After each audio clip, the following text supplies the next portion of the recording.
You know, the amount of information out there today can feel completely overwhelming sometimes. You really can. I was looking through this fascinating new research, and it really got me thinking, what if there was like a shortcut, a way to truly cut through the noise and make sense of it all? That's actually precisely what we're diving into today. We're looking at a really cutting-edge paper. Oh, yeah. It's called Thematic Analysis and Artificial Intelligence, Mm-hmm. a step-by-step process for using ChatGPT in thematic analysis by Naeem and colleagues from 2025. Okay. And it's essentially a practical playbook, Mm-hmm. on how to blend generative AI, specifically ChatGPT, with well, a pretty rigorous method for understanding complex human experiences. Right. So our mission for you in this deep dive is basically to unpack how AI can potentially enhance the depth, maybe the efficiency too, of qualitative research, Exactly. offering up some hopefully surprising facts and maybe a clearer path through that information overload we all seem to face. Definitely. So let's maybe set the stage a bit first. Yeah, good idea.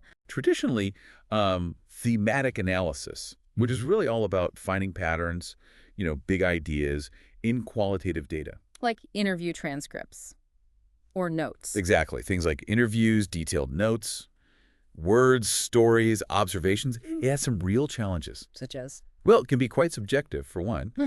prone to a researcher's own biases, their leanings, Right. and it's often inconsistent between different researchers or even the same researcher over time. Plus, just imagine sifting through, like, thousands of pages of text by hand. It's incredibly time-consuming. Oh, I can imagine. So here's where it gets really interesting, I guess. This is the exciting part. The Naeem paper introduces a systematic, six-step process, and it even gives specific ChatGPT prompts designed to tackle those exact hurdles we just talked about. Okay, a step-by-step guide. Yeah. But crucially, this isn't about AI just, like, taking over. It's not replacing human insight. More like enhancing it. Precisely. Enhancing it by adding rigor, consistency, and frankly, the sheer ability to process so much more data than a human reasonably could. Okay, so walk us through it. What's step one? Right, so the first step is all about familiarization.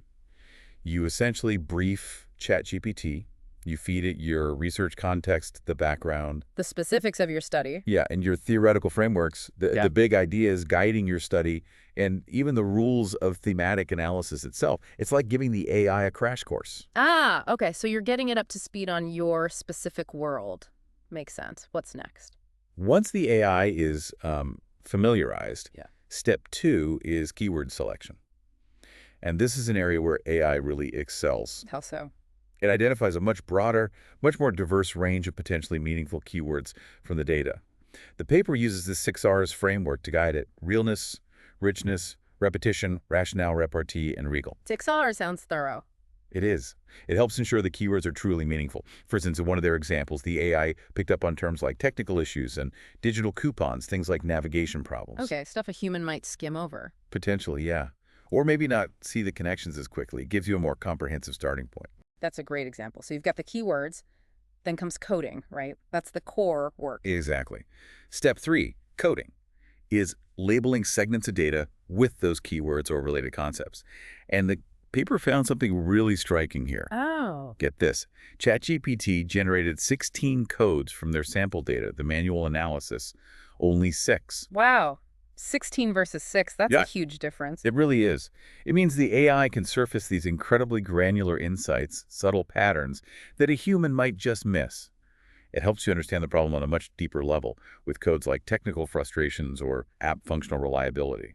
So it's not just faster, it's potentially uncovering depths you might have completely missed otherwise. Okay, so after coding, what happens with all those detailed codes? Good question. With the data coded, step 4 is theme development. AI helps cluster these codes into broader, meaningful themes. Grouping them together. Right. And what's fascinating is that the AI-generated themes were often broader, sometimes deeper. They found it revealed aspects like accessibility and inclusive shopping, which, well, they were completely missed in the manual analysis. No kidding. So it can actually add whole new dimensions. It seems so, yeah. Yeah. Pushing you to consider angles you might not have initially thought of. Interesting. And then step 5 is conceptualization. Yes. In conceptualization, you're interpreting those themes and codes, defining new concepts, linking them back to existing theories, and the AI can actually help here, too, proposing potentially novel theoretical concepts. Like what? Well, things like maybe an ecosystem view or the idea of an engaged shopping community concepts that significantly expand your conceptual framework, the sort of underlying structure of your understanding. Okay, stretching the thinking. And the final step. Step 6 is development of a conceptual model.